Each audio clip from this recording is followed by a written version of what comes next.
Olá, Mia! Olá, Pedro! Bem-vindos ao podcast Inspiração para uma Vida Mágica. Hoje eu trago para aqui um tema, Traz um tema? sim, de uma senhora muito especial, que é o meu novo ídolo. Sou super fã da Pamela Anderson. Sim.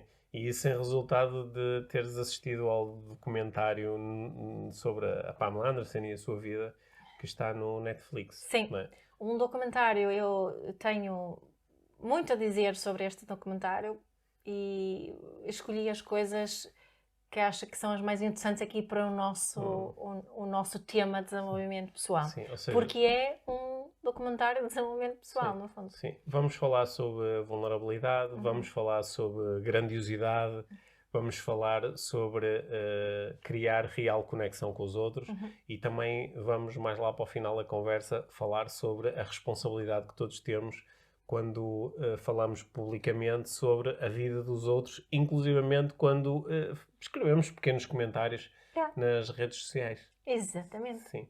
Acho que é uma bela conversa de desenvolvimento pessoal, não é? Que tem como tema de partida um documentário, como já aconteceu outras vezes aqui no podcast. É. Podem ter visto o documentário ou não, interessa pouco. Sim. Não Vamos dar muitos spoilers. Portanto, podem ouvir a conversa e ver o documentário mais tarde, se isso vos interessar. No final, como sempre, fiquem uns instantes para a prática inspiradora desta semana. Yep. Sim. Aí vamos nós. Pronta? Pronto. Conversa desta semana.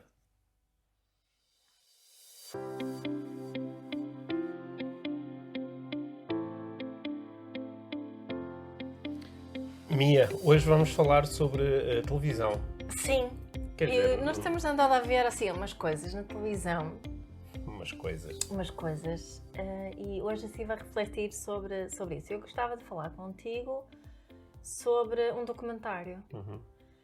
Um documentário que me fez mudar totalmente ou deixar cair os preconceitos que eu tinha em relação a uma pessoa. Que é a Pamela Anderson. Eu imagino que toda a gente saiba quem é a Pamela Anderson, a loiraça do Baywatch, né? Aquela mulher super bonita da Playboy, que foi casada com o Tommy Lee, que vivia supostamente uma vida assim muito louca e muito vida assim de sex, drugs and rock and roll, não é? E ela fez um documentário que está disponível no Netflix. Netflix não nos patrocina. Não podes dar muitos spoilers, atenção. Não. Porque o documentário está há pouco tempo, acho eu, no Netflix. Eu acho que está há pouco tempo, já está muito. Mas é daqueles documentários que é só é tipo um filme, não é? Não tem episódios. E é sobre a vida dela contada por ela. Chama-se A Love Story. Pamela Love Story. Eu estava a pensar nisso, achei que o nome está mesmo muito, muito bem escolhido. E estava a pensar que a Pamela Anderson é aquele tipo de pessoa em que acho que a grande maioria das pessoas têm assim alguma opinião sobre ela. Não é? Uma série de preconceitos sobre o tipo de pessoa que ela será. Eu fiquei mesmo muito impressionada com a forma como ela falava sobre a sua vida. Porque também tenho visto outros documentários, eu ouvido outras pessoas muito conhecidas a falarem sobre as suas vidas. Um documentário muito falado foi aquele do Meghan and Harry e estava a pensar porque é que eu gostei mais de ouvir a Pamela do que das outras pessoas. Porque é que ela me tocou mais? E foi porque ela vulnerabilizou-se, mas sem justificações e defesa. Não é?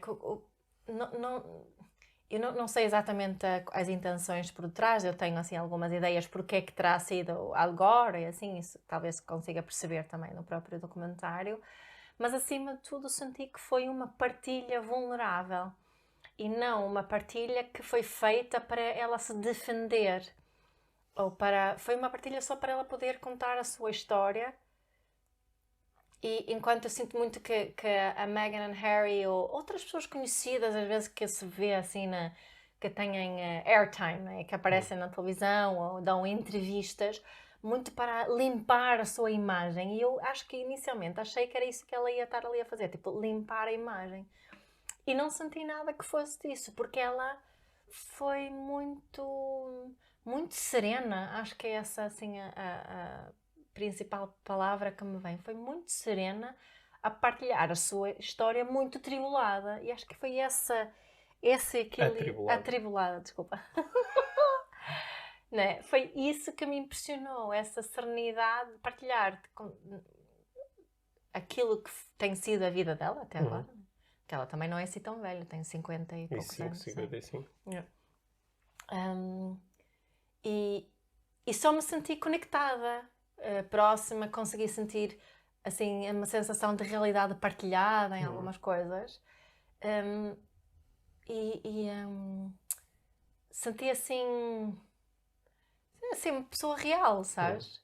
Não sei o que é que tu pensaste, porque tu também viste o episódio comigo.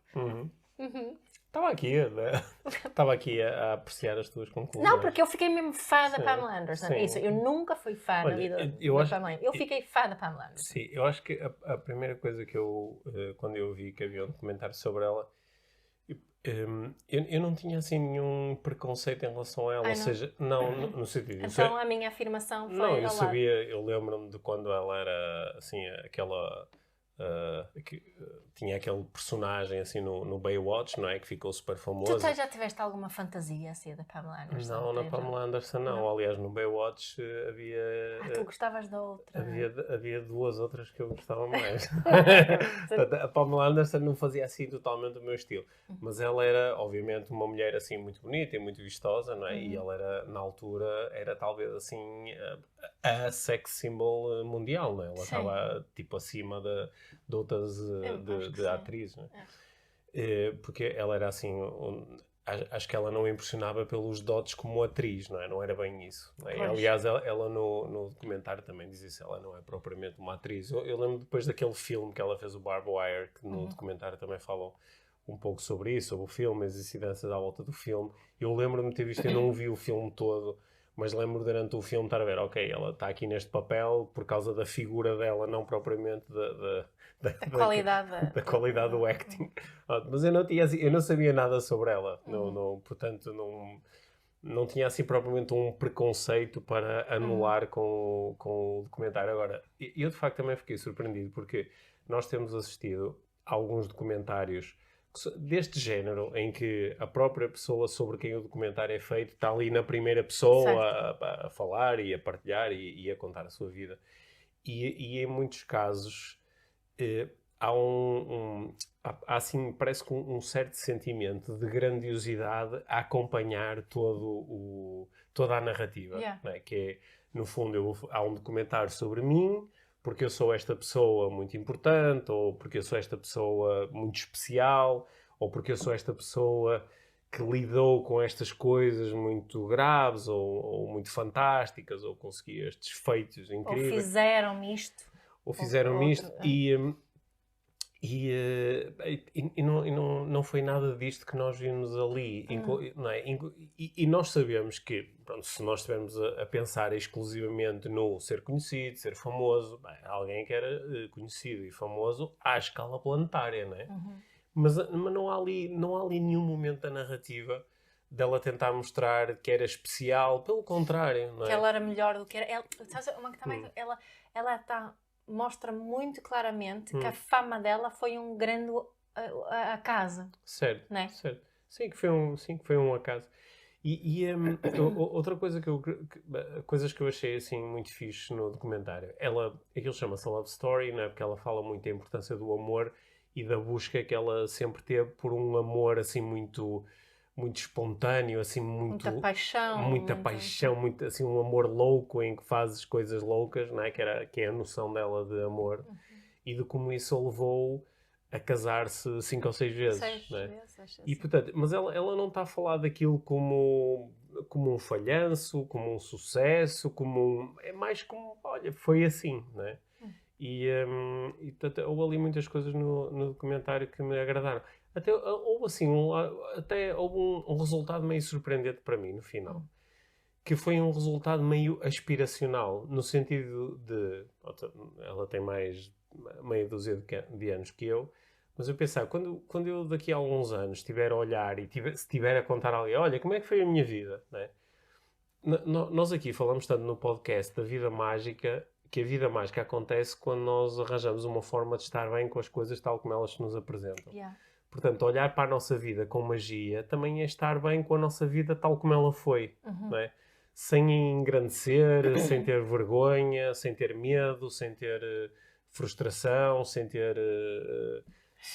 Mas foi isso que eu senti que ela mostrou de alguma forma Sim. lá, não é? Sim. Porque ela não... Ela não mostrou arrependimentos, Isso, não é? Ela foi mais constatações. Olha, foi assim, não correu Sim. bem, gosto de me casar, vou-me casar outra vez. Sim, mas também não falou com e consegui fazer aquilo e aquilo outro, não. E pronto, depois, para não dar demasiados spoilers, não é? Mas o documentário, até a parte final, é espetacular. Até foi algo comovente. Houve um momento que eu senti-me assim comovido, porque ela decidiu sair fortemente da zona de conforto e fazer uma coisa muito interessante e arriscada na idade dela e muito pública. Portanto, foi a parte final do documentário, até um pouco emocionante, não é? E só que é o olhar... Podes ter 55 anos, ou 65 anos, ou 70, ou 40, ou 20, ou 30. É tu olhares para a tua vida e conseguir estar bem com a vida tal como ela foi, sabendo que há coisas que não gostaste e coisas que foram horríveis. No caso dela, ela foi vítima de violência de abuso sexual quando era pequena, tanto coisas horríveis. Só que conseguir falar disso com uma certa paz e uma certa tranquilidade. Nós até estávamos a ver o documentário e tu até disseste, certamente ela fez muita terapia. Porque aqui tu consegues sentir que há ali uma paz interior que não é... Por acaso isso foi uma coisa que eu continuei curiosa, não é? Se isso aconteceu ou não. Se isso aconteceu ou não. É muito, princípio, pelo tipo de discurso é muito provável. Só que depois comparas isto, sei lá, com... Vou dar um exemplo muito extremado. Comparas isto com o Donald Trump, né? Que vai a caminho dos 80 anos. Conseguiu fazer coisas completamente acima da capacidade dele, incluindo tornar-se presidente dos Estados Unidos. E a última coisa que tu sentes naquele homem é paz. Certo. A última coisa que tu sentes é estou bem com a minha vida tal como ela foi. Tu notas sempre uma necessidade constante de mais e mais e mais. E mais pode ser para o futuro, mas também pode ser mais e mais para trás. Necessito de mais validação, de mais confirmação, que as pessoas me apreciem por aquilo que eu fui. E acho que ali tocaste num ponto que também acho que para mim o que transpareceu ali naquele documentário da Pamela Anderson, que ela... outras coisas que tenho visto destas entrevistas de Vamos Justificar, ou mesmo ali no documentário de Meghan e Harry, que continuam à procura da validação. Eu não senti essa busca. Certamente ela também tem essa necessidade. Não foi assim muito óbvio na forma do documentário. Às vezes pode também não ser validação. Por exemplo, uma das coisas que tu me dizes frequentemente é que tu tens uma grande necessidade de compreensão, de ser compreendida. Que às vezes me atrapalha muito. Pronto, né? Eu acho que às vezes nós também podemos contar a história da nossa vida na ânsia de sermos compreendidos. Certo. Não é? Com vontade, deixa-me contar isto outra vez para ver se as pessoas me compreendem. Não é? E acho que isso está muito presente ali no Meghan and Harry, por exemplo. Olha, essa necessidade. um exemplo assim extremado disso, não é? Ouvimos naqueles excertos do evento da Cristina Ferreira no Altice Arena, ela a contar pela enésima vez a história da saída da SIC para ir para a TV. Não é? Sim. E o que é que leva alguém a contar tantas vezes aquela história que ainda por cima é uma história que não tem interesse nenhum, é uma pessoa a mudar de emprego. Certo. Não é? É uma vontade muito grande de ser compreendida, de não ser julgada, que as pessoas não a tomem a mal, não é? Só que também denota alguma falta de capacidade de estar em paz com olha, foi assim, fiz o melhor que podia com os recursos que tinha, nem toda a gente compreende, ok, por muito que eu me explique, há pessoas que vão continuar a não compreender, até porque há coisas que eu próprio não compreendo sobre a minha vida, nem tudo na minha vida é altamente compreensível e lógico e racional. Mas eu mesmo, outra entrevista muito polémica foi aquela do Cristiano Ronaldo, né? que também as necessidades ali por detrás. Ele podia só ter partilhado, não é? Mas qual é a diferença também aqui? É que é nesta, ou mesmo isso que a Cristina às vezes faz, comparam muito com as outras pessoas. O Ronaldo estava a dizer, não, porque eu sou mais bonito que o Rooney. Foi qualquer coisa assim, não é? Ganho mais dinheiro do que não, a Cristina fala com o Gosha e depois diz, mas tu também fizeste não sei o quê. Enquanto a Pamela Anderson só falou sobre... Tipo, ela condenou ali aquelas pessoas que divulgaram o sex tape, mas acima de tudo partilhou a forma como aquilo a afetou, a forma como ela sofreu com isso, não é? Não achas que é tal... Tu estás aí a dar alguns exemplos de pessoas que deram entrevistas ou tiveram momentos públicos onde tu provavelmente não conseguiste percepcionar nestas pessoas a tal da paz interior. Sim. Porque nós podemos ter paz interior mesmo considerando que certas coisas na nossa vida foram injustas, não é? Eu posso considerar que em determinado momento alguém foi injusto comigo, ou até muitas pessoas ao mesmo tempo foram injustas comigo, mas estar em paz com o facto de terem sido injustos comigo. Que não quer dizer que abandonei a minha avaliação de injustiça, não é? Isto foi injusto e foi assim que aconteceu. E essa paz que às vezes nós só conseguimos alcançar com o tempo e quando ganhamos um bocadinho de afastamento ou de perspectiva, mas é uma coisa que para mim é muito aspiracional, sabes? Eu tenho assim, imagino-me, não sei, a chegar ao final da minha vida e conseguir olhar para a minha vida e ter essa paz, sabendo que quando olhar para a minha vida, tal como acontece em qualquer momento, há coisas que eu digo, isto não correu muito bem, ou naquele momento não agi muito bem, ou com o que eu sei, caramba, podia ter feito melhor. Isto é uma das formas de olhar para a vida, mas há outra forma que é olhar e dizer que sim, e foi como foi, e eu acho que podia ter feito melhor agora. Na altura, obviamente, não achava, caso contrário, teria feito diferente. E ganhar esta paz e esta perspectiva, eu acho que é muito interessante. E é uma das coisas que eu mais busco quando estou a ver assim, pessoas que se destacaram de alguma forma. Porque há pessoas que se destacam muito e têm esta paz interior. E há outras que se destacaram muito e não têm paz nenhuma. E há pessoas que não tiveram destaque algum na vida, tiveram uma vida totalmente anónima e têm esta paz. E outras pessoas viveram uma vida anónima e não a têm. Mas há aqui mais uma... Para mim foi assim uma... Porque é que eu fiquei inspirada e fã, assim, não é? Foi com esta... Como ela... Há vulnerabilidade e há vulnerabilidade. E há alguma vulnerabilidade que é muito pura e clean e que conecta. E a outra vulnerabilidade que é mais um despejar e mais um acusar e justificar e defender. E essa não fica tão clean e essa não me conecta. Portanto, o que é que eu penso? Porque o que é que a Pamela Anderson... Eu nunca fui fã da Pamela Anderson de todo. Eu acho que já disse coisas más sobre ela no passado. Nunca mais na vida vou dizer coisas mais sobre a Pamela Anderson. Sabes lá? Digo eu agora. Mas ensinou-me muito sobre esta questão, que se nós... Que esta partilha sobre o que está vivo em mim é o que conecta, não é? É que quando as pessoas conseguem ver quem eu sou. Mas depois esta partilha em que eu me tento... Quando me estou a defender e quando estou a tentar mostrar que eu sou boa pessoa ou que eu fiz coisas grandiosas ou que eu sou a maior, isso não conecta. Se eu quero que as pessoas estejam do meu lado, esse tipo de discurso vai continuar. Vou continuar as pessoas que já tive antes do meu lado e as pessoas que não estavam do meu lado vão ficar ainda mais longe de mim. Não é isso que acontece. Não é? Quando quem gosta muito do Ronaldo... e quem não gostava assim muito dele, com aquela entrevista que ele deu, não ficou a gostar mais dele. Começou a falar, continuou a falar mal e se calhar ainda pior sobre ele. Estou-me a fazer entender. Eu que tenho essa necessidade incompreendida.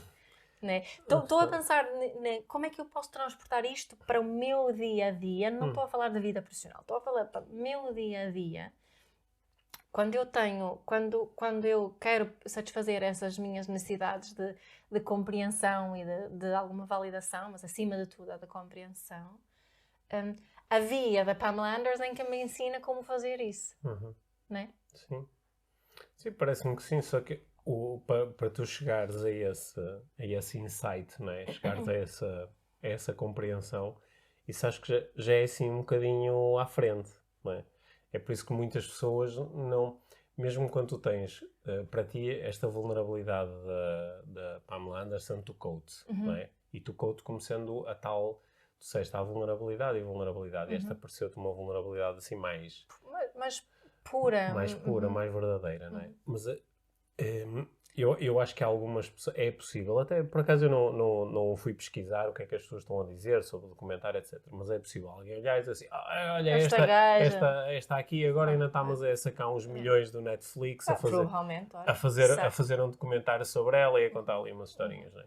Portanto, eu acho que isto é uma coisa que vai ressoar mais ou menos dentro de cada um de nós, em função também da própria relação que nós já temos com a nossa vulnerabilidade. Sim, não é? sim, certamente. E é isto que eu acho que às vezes é realmente difícil nós criarmos aqui uma aproximação entre nós todos, porque eu concordo com o que tu dizes, que é quando eu sou genuinamente vulnerável, eu crio aproximação com as outras pessoas, não é? Em princípio, eu concordo com isso. Mas e quando eu estou a ser genuinamente vulnerável com pessoas que basicamente ainda não estão preparadas para essa vulnerabilidade, que vão continuar a entender essa vulnerabilidade com o que é que este tipo quer, o que é que este tipo está a contar isto? Tem esse programa de suspeita e desconfiança. Há sempre aqui uma agenda, há sempre uma segunda intenção, está a dizer isto porque não sei o quê. Ou então podem até... Há pessoas que ficam... eu já recebi feedbacks destes no passado. Há pessoas que às vezes ficam um bocadinho tristes quando alguém assim mais conhecido ou para essas pessoas começou a ocupar um espaço de eu quero ser como esta pessoa. E depois a pessoa vulnerabiliza-se e mostra que, olha, eu não sou bem a pessoa que tu achas que eu sou, porque eu tenho imensas dificuldades e não é só fazer de conta que tenho dificuldades para ser uma pessoa com quem te consegues relacionar. Eu tenho mesmo dificuldades. E às vezes há pessoas que ficam irritadas com isso, porque tu you burst their bubble, sim, estragas ali aquela imagem que elas tinham. Portanto, eu acho que isto é um assunto muito interessante. Tu também tens proposto ao longo do tempo, e nós já tivemos aqui conversas num podcast neste sentido, que nem toda a gente merece a nossa vulnerabilidade. Certo. Não é? E isso é uma ideia que para mim tem... Isso até é uma ideia que a Brené Brown fala. Sim, e é uma ideia que tem estado presente assim na minha vida, até nas conversas que tenho com outras pessoas, porque há pessoas que rapidamente ganham o direito à minha vulnerabilidade, porque elas próprias são vulneráveis comigo, não é? E eu rapidamente tenho a sensação de esta pessoa vai respeitar e apreciar a minha vulnerabilidade, vai cuidar da minha vulnerabilidade. E há outras pessoas que eu sinto que dou um bocadinho de vulnerabilidade e digo, esta pessoa não tem condições para lidar com isto. E, portanto, eu próprio nem sequer me estou a respeitar grandemente ao ser tão vulnerável com esta pessoa. Ali, a Pamela Anderson vulnerabilizou-se com o mundo inteiro, não é? Porque vais gravar um documentário que vai para o Netflix, aquilo vai ser... Sim, mas eu estava a dizer, o que é que ela tem para perder também, não é? Porque não há uma... não sei, deve ser a sex tape mais famosa uma vez partilhada dela do Tom Lee, que eu não vi, já agora não vi. Sim. Eu também nunca vi. Já vi outras sex tapes famosas, mas não é. Mas aqui uma coisa que foi ali bastante chocante no documentário foi quando ela contou que quando ela mostrou a tristeza e a decepção e o desgosto dela por aquela sex tape ter sido divulgada e de repente estar a ser vendida e milhões de pessoas estarem a ver aquele momento de intimidade dela, que ela foi muito atacada e desvalorizada, que é, mas foste tu que quiseste ir para a capa da Playboy. Como se ela já não tivesse o direito a essa privacidade, não é? E ela disse, sim, mas eu quando aceitei pousar para a Playboy, isso foi uma coisa empowering, foi uma coisa que me deu... Sim, é uma escolha muito consciente. É uma escolha e foi uma coisa que eu gostei e que me trouxe muitas aprendizagens e que me fez sentir bem. E isto, aquilo que eu sinto é uma violação. É uma violação. Portanto, isso também me pôs um pouco a pensar sobre quando quando nós expomos, olha, nós, por exemplo, estamos agora aqui os dois a falar, já dissemos o nome de 3 ou 4 pessoas que toda a gente conhece, não é? E quando nós muitas vezes partimos do princípio que se esta pessoa não queria que falassem sobre ela, não desse entrevistas, não escrevesse livros, não fizesse programas de televisão, que é como quem diz, as pessoas é que se põem a jeito para. Mas eu acho que é muito importante nós também refletirmos sobre quais são as intenções desta pessoa a fazer isto. E eu, ao comentar ou partilhar, e ainda mais, sobretudo, quando... pronto, aqui acho que estamos a procurar fazer reflexões e aprendizagens. E acho que estaríamos os dois perfeitamente preparados para conversar com a Cristina Ferreira ou com o Cristiano Ronaldo sobre estes temas que nós estamos aqui a abordar. Mas e quando se pegam nestas coisas, por exemplo, para escárnio, para sarcasmo, para gozo, para brincadeira, já é um campeonato diferente, já é uma coisa diferente. E eu, na semana passada, até estive a ler uma entrevista que a Joana Marques, do Extremamente Desagradável, deu ao Jornal Público. A entrevista é muito interessante, porque ela, pronto, a pessoa que conduziu a entrevista fez-lhe boas perguntas sobre o humor e o humor quando estás a falar de pessoas diretamente da vida e do trabalho de outras pessoas. E acho que a Joana tentou ali, e acho que de uma forma... Acho que ela conseguiu dar a entender o que a move, o que a motiva e o que é que faz com que ela fale deste e não daquele. Né?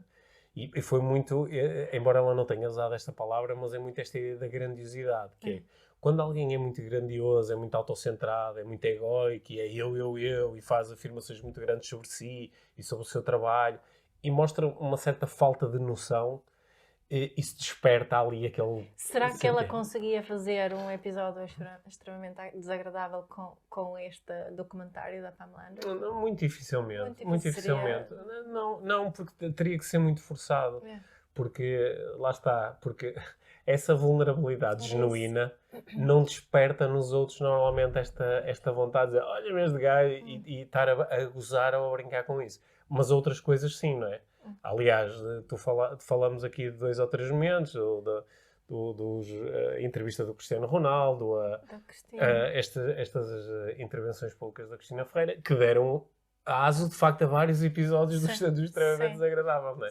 E eu acho que é um pouco isso que desperta. Agora, ainda assim eu fiquei a pensar, por exemplo, no papel que nós temos enquanto comunicadores públicos, não é? O podcast da Joana Marques é o mais ouvido do país. Né? Foi o mais ouvido em 2022. O nosso podcast não tem essa dimensão, mas eu acho que nós assumimos muito aqui e refletimos sobre a responsabilidade que nós temos para com os milhares de pessoas que nos ouvem todas as semanas. Portanto, se nós pegássemos aqui em alguém, né, e nós às vezes mostramos a nossa irritação e dizemos, há pessoas, e deixamos assim meio no ar. Mas uma das razões pelas quais eu nunca não tenho vontade de pegar e dizer assim, vamos analisar o que a pessoa escreveu, né? E depois andar muito à volta disso, é porque eu imagino sempre o que é que será para esta pessoa ouvir isto. Né? E ouvir isto não da minha boca, numa conversa a dois, mas ouvir isto, olha, soubeste que disseram aquilo no podcast, ou o que é que isto pode gerar sobre a pessoa? Porque há pessoas que podem ficar psicologicamente maltratadas com situações como esta. E há aqui uma certa responsabilidade, que obviamente quem divulgou as sextapes da Pamela Anderson estava-se a borrifar para isso, queria era fazer dinheiro.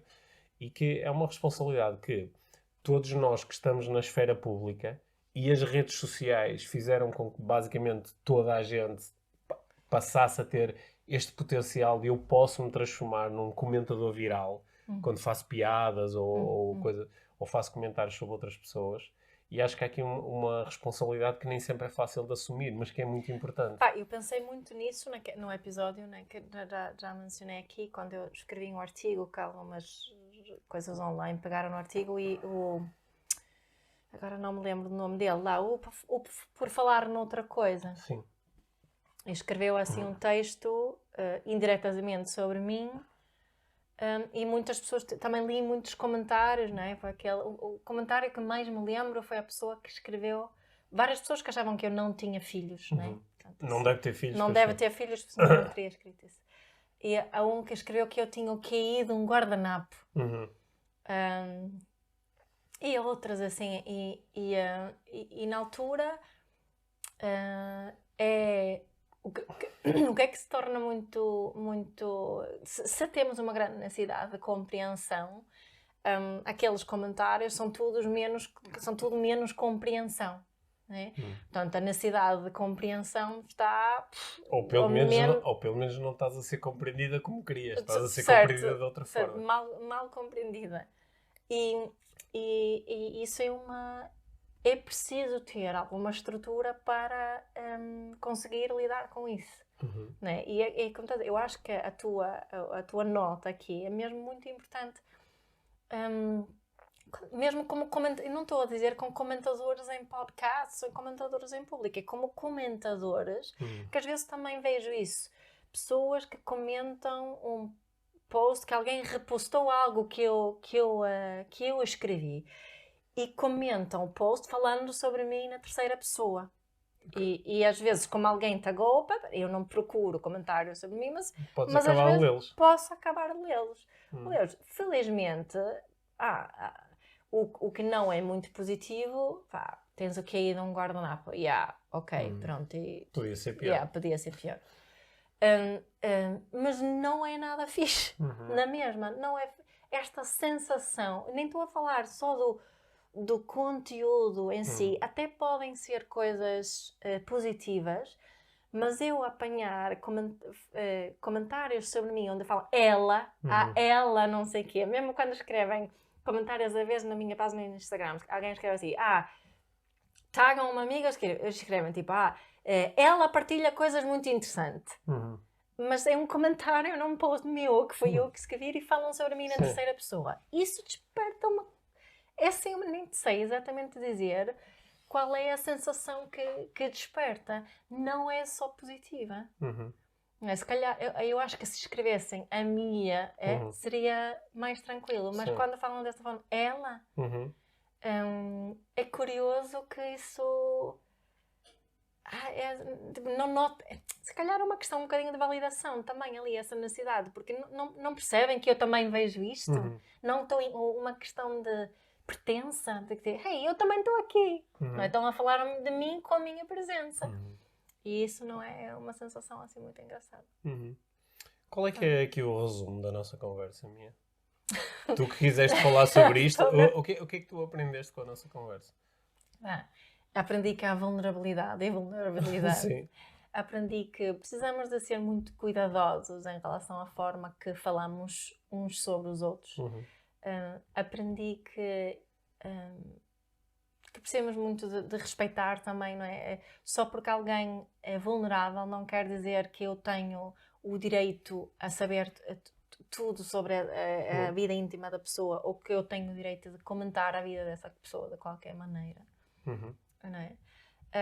E acima de tudo aprendi aqui que esta partilha genuína a falar sobre o que está vivo em mim conecta e faz-me querer ser gentil e tratar os outros bem pronto, é isso. Olha, assim a minha principal aprendizagem foi a reflexão que nós tivemos aqui sobre quando nós estamos a refletir sobre a nossa vida, podemos ficar muito agarrados a narrativas grandiosas, a contar como foi, como aconteceu, que podem ser grandiosas no sentido de, olha, esta coisa espetacular, como podem ser grandiosas no sentido também da catástrofe, do foi terrível, foi horrível, olha, não é? Mas fazendo de nós, não é? A forma como nós olhamos para a vida, por causa da forma como o nosso sistema está organizado, é naturalmente connosco como personagem principal. Só que eu acho que nós podemos aprender a desvalorizar um pouco, a não querer estar sempre naquele lugar de ator principal, perceber que eu na realidade eu sou um ator principal no meio de 7 ou 8 mil milhões de outros atores principais, não é?